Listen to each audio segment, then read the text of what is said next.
हिंसा जहां होती है कलयुग रहता है। पशु पक्षियों को मारना, हिंसा करना, फिर कोई बलि के नाम पर, फिर कोई भोजन के नाम पर। मत करिए। जिस भोजन में किसी की वेदना मिली हो, जिस भोजन में, हमारे यहां तो इतना तक विचार किया गया है कि भोजन भाव दूषित ना हो, किसी के कुभाव की दृष्टि उस पर ना पड़ी हो। कुभाव का मतलब कोई आदमी भूखा है, आपके भोजन का थाल जा रहा है और भूखे ने उसको देखा, तो फिर वो भोजन आपके लायक नहीं, पहले उस भूखे को खिलाइए, क्योंकि उसकी दृष्टि लगने से वो भोजन पर वो भावग्राही हो गया, फिर आप उसको ग्रहण करेंगे, कहीं ना कहीं विकृति पैदा करेगा। पहले भूखे को भोजन कराइए, फिर भोजन करिए। स्वान दृष्टि पड़ा हुआ भोजन नहीं करना चाहिए, बाल जिस भोजन में पड़ जाए वो नहीं करना चाहिए, लांग कर जिस भोजन को निकाल गए हों वो भोजन नहीं करना चाहिए। शास्त्रों में कितने नियम हैं।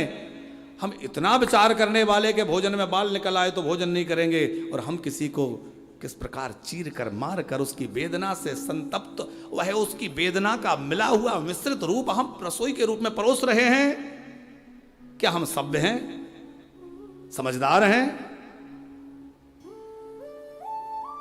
बहुत बुरी बात है जिसमें किसी की वेदना, किसी का चीत्कार, किसी का दुख, किसी की करुणा, किसी की पीड़ा मिली है और हम उसको स्वाद लेकर खाना चाहते हैं, तो सच मानना हम स्वाद नहीं ले रहे हैं, हम उसकी उस हिंसा का बहुत बड़ा मूल्य चुकाएंगे।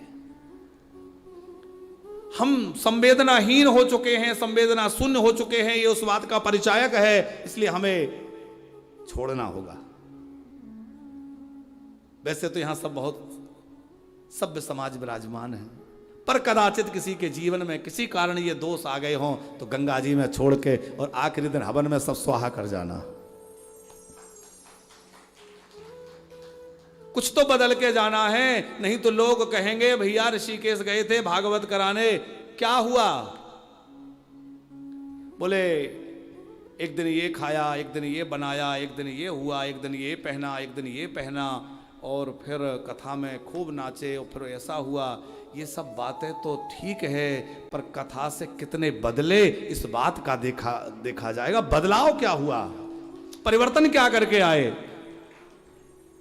परिवर्तन लेकर जाना है।